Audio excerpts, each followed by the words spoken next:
আসসালামু আলাইকুম দর্শক মণ্ডলী। মহসিন শেখের এই স্ট্যাটাসটা তো আপনার চোখে পড়ারই কথা, যেখানে তিনি কথা বলেছেন বাংলাদেশ ক্রিকেট দলের এই মুহূর্তে যে অবস্থা তার পেছনের কারণগুলো নিয়ে। তার সাথে কথা বলে আমরা আরও বিস্তারিতভাবে আসলে জানার চেষ্টা করব যে তিনি কোন কোন বিষয়ে পয়েন্ট আউট করার চেষ্টা করেছেন, কি কি বিষয়ে বাংলাদেশের ক্রিকেটের সমস্যার কথা তিনি তুলে ধরেছেন। চলুন তার সাথে কথা বলা যাক। Ladies and gentlemen, today we have a very special guest with us. It is none other than Mohsin Sheikh, a former performance analyst of Bangladesh national cricket team. And he is nothing new to us. So we have been talking with him every now and then.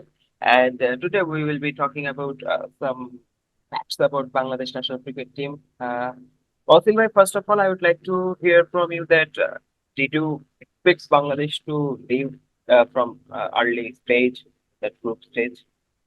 Look, if you leave the emotions out, first of all, I'd like to thank you for inviting me to your show and to your audience as well. So thank you very much. So coming back to your question, I think it is harsh reality. But if you leave the emotions out, you can see that the team um, that we're going with and the combination we're playing with was kind of not up to the mark. The youngsters are missing out, but unfortunately, the indicators were not highlighting that we're going to do well.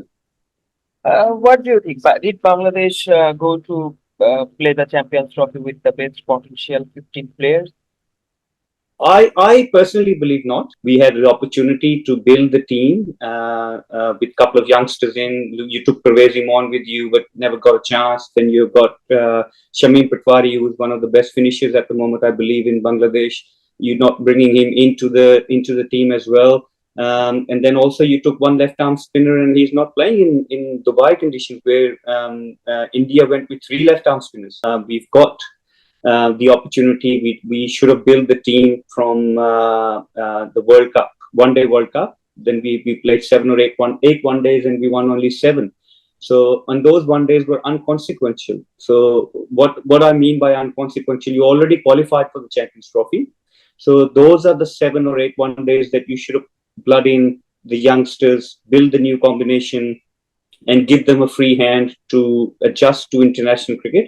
And those one days were against good oppositions as well. So they could have just built themselves up, gone in with high confidence into Champions Trophy, and without consequences, they would have played a brave cricket brand.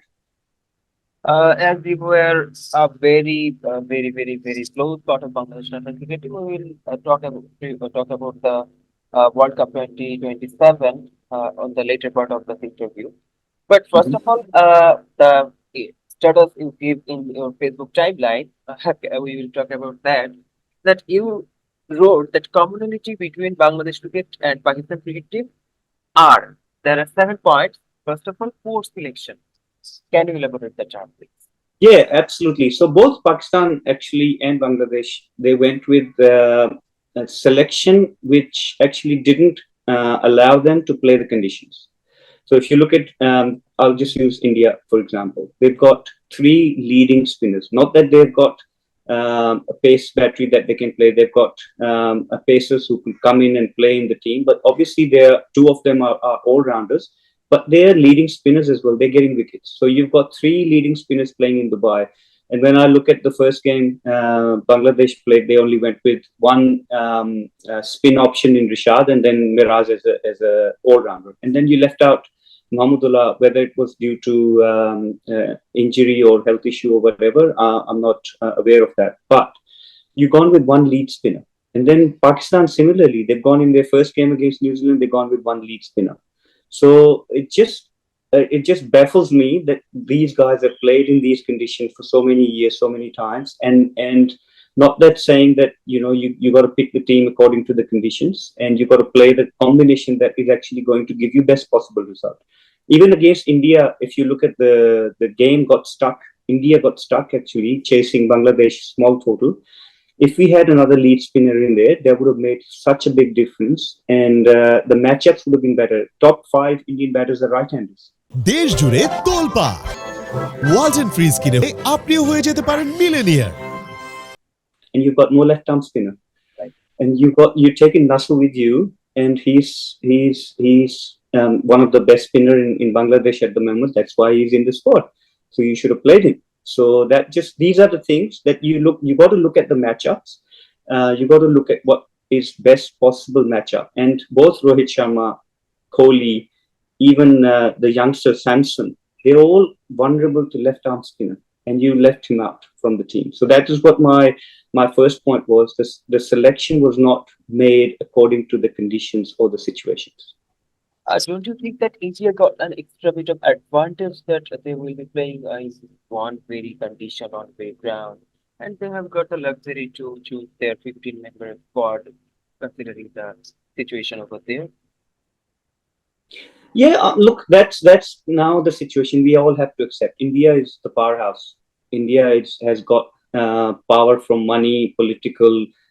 In cricket, they can dictate terms. So once India decided that they're just going to play all their games in Dubai, so they're staying in the same hotel. They don't have a travel issue. They're staying in the same change room conditions. They get used to all of that.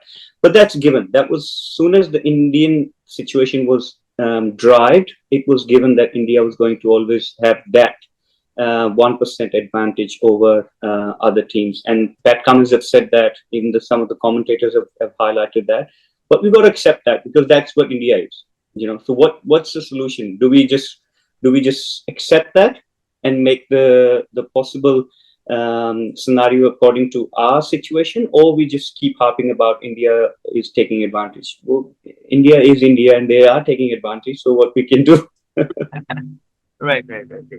So, in your second point, you were talking about poor management. Can you give an example of that? Yeah, same thing again. I highlighted that point later on in my post as well. The poor management means that people who are actually in decision-making positions, they're not making cricket-wise decisions. And again, cricket-wise decisions would have been what's the preparation for me after the exit of India One Day World Cup last year? What is my strategy? So then management would sit down with the team management, with the coaches, with the captain, and say, what is my best possible solution to prepare myself going forward to be in a best possible situation for Champions Trophy? That is the next challenge. Now your next one-day challenge will be Asia Cup, which is again in less than a year's time. So the best possible management would have done is sit down with the coaches, sit down with the captain, decide what's the pathway to best possible scenario in Champions Trophy, and stick with that. Then the selectors will be on same board, coaches will be on same board, captain will be on same board. Then you're actually making informed decisions. Unless or until you're making informed decisions, you are actually catching your tail. And in Champions Trophy history, if you look at Bangladesh, they've only won 2 or 3 games. So you need to be making cricket-wise decisions that will help your team to go forward. Pakistan in the same boat. So that is why I draw the comparability, because they both actually got out. Pakistan actually didn't qualify for the second round, where we were very lucky. We played good brand of cricket. We qualified for the second round. But then after that, we had a shot to the semi-final as well. But then you make that progress, and then you take 2 steps forward, 5 steps back. So that is management's responsibility, where you should sit down with the team, decide your short-term, long-term goal. What are you going to achieve, and how are you going to achieve it? So that's management's responsibility. Well, if I go back to 2015 era of Bangladesh national cricket, we were that much successful over that period. And Chandika Habirathige was the coach, and on the later part, you were working with him. So can you just elaborate his philosophy, that what the change that he did on the time? Look, the one thing that he changed was the mindset.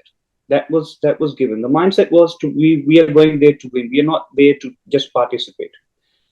So then he built the team around some of the youngsters that come through. You look at the era where Tamim was scoring hundreds, Saqib was taking wickets, he was number 1 all-rounder, Mushi was performing, Riyadh, all these seniors, and then the juniors coming in, and they were all performing well. So then he built a core set of team, and then that just continued, evolve even after he left. The winning culture stayed there. The team was winning. You start building a team. That's the first focus. Any coach comes in to a foreign scenario. That's the focus of the coaches, to build a team that is going to win you the competitions. Because if you look at, that's the whole purpose of international team. You want to win competitions. You want to be there and thereabouts that people talk about. If you look at New Zealand now, every ICC tournament, they're there and thereabouts. They're either making semi-finals or making finals. They're not just there to participate. Bangladesh has been playing ICC tournaments since 99. 99 was their first World Cup. And it's very, very, it touches my heart. It just goes, it hurts me that we have not won one single ICC tournament, or we haven't played many semi-finals. You know, we haven't got much to write home about. Pakistan was a winning runner. They were defending the titles in this ICC tournament, so they should have built a team as well. So the thing is that any coach comes in has to build a team, and that's what my point again was about the management was. After your exit in the One Day World Cup in India, you should start, okay, what is my next assignment? How I'm going to build the team for the next and the next. You just don't want to get by the tournaments. You know, you want to make sure that the team is there, that is going to serve you, that is going to win you in long term.